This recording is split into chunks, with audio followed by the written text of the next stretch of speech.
আসসালামু আলাইকুম everyone, I hope সবাই অনেক ভালো আছেন। আজকে নিয়ে আসলাম ইলিশ মাছ দিয়ে কাঁচা কলার খুব মজার একটি তরকারি রেসিপি। তো চলুন দেখে নিই।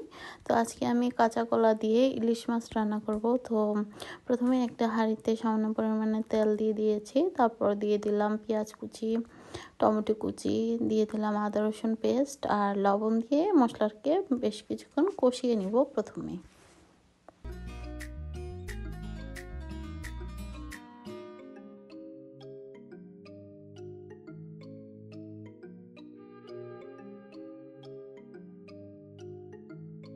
তো পেঁয়াজটা কষাতে কষাতে দেখলাম যে সাইড দিয়ে লেগে যাচ্ছিলো, তাই সামান্য একটু পানি দিয়ে এর মধ্যে এখন আমি শুকনো গুঁড়া মশলাগুলো অ্যাড করে দেব।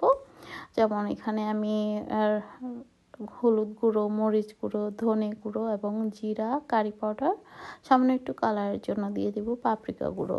তো সব কিছু শুকনো উপকরণগুলো দেওয়ার পর আরও একটু পানি দিয়ে আমি মশলাটাকে আবারও বেশ কিছুক্ষণ কষিয়ে নেব।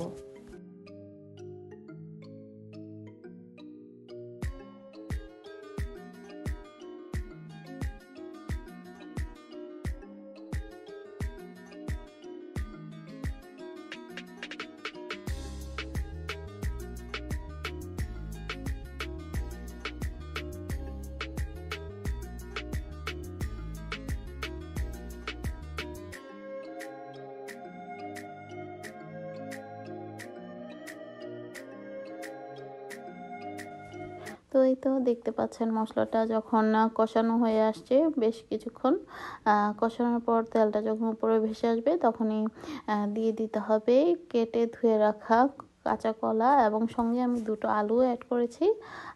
আলুটা দিলে আরও টেস্টটা খুব ভালো আসে, তাই আমি আলু দিয়ে কলাটা দিয়ে খুব ভালো মতো কষিয়ে নিচ্ছি। যেহেতু মশলার গ্রেভিটা একটু ঘন টাইপের, তাই ভাবলাম যে আর কলাটা একটু শক্ত টাইপেরই হয়, তো সেই কারণে একটু বেশি পানি দিয়ে এটাকে কষিয়ে নিতে হবে বা সিদ্ধ করে নিতে হবে। তো এখন এই পর্যায়ে আমি পানিটা দিয়েছি জাস্ট কলাটাকে সিদ্ধ করার জন্য। আর এই কলাটা খুব শক্ত টাইপের হয়, যত রান্না করি ততই দেখি যে এটা শক্ত টাইপের হয়ে যায়। এটা আসলে কোন দেশি জানি না, মানে এই কলা, বাংলাদেশি কলাটা যেমন খুব তাড়াতাড়ি নরম হয়ে যায়, এটা হচ্ছে অন্য টাইপের, কিন্তু খেতে কিন্তু টেস্ট আছে, মানে শক্ত হয়। রান্নার পর দেখলাম যে বেশ ভালোই শক্ত হয়েছে। তো যাই হোক, সেই জন্য খুব বেশি মতো পানি দিয়ে এটাকে আমি বেশ কিছুক্ষণ কষিয়ে নিয়েছি।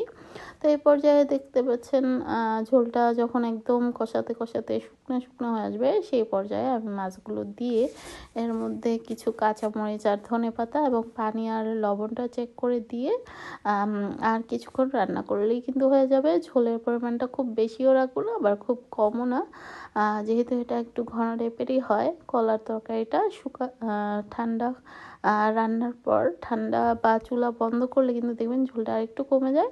তো সেই জন্য সেই অনুযায়ী আসলে ঝোলটা রাখতে হবে। তো এই তো দেখতে পাচ্ছেন খুব বেশি কিন্তু ঝোল আমি দিইনি। আর কিছুক্ষণ হলেই কিন্তু হয়ে যাবে আমার তরকারিটা।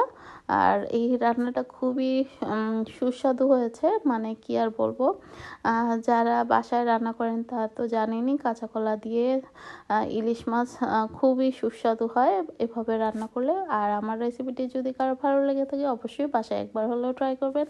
আই হোপ নিরাশ হবেন না, খুবই পছন্দ করবে সবাই। তো এই তো আমার রান্নাটা হয়ে গিয়েছে। আই হোপ আপনাদের ভালো লেগেছে আমার রেসিপিটা। তো আজ এ পর্যন্ত, সবাই ভালো থাকবেন, আমাদের জন্য দোয়া করবেন, আর আপনাদের জন্য রইল অনেক দোয়া। আল্লাহ হাফেজ। Thank you for watching.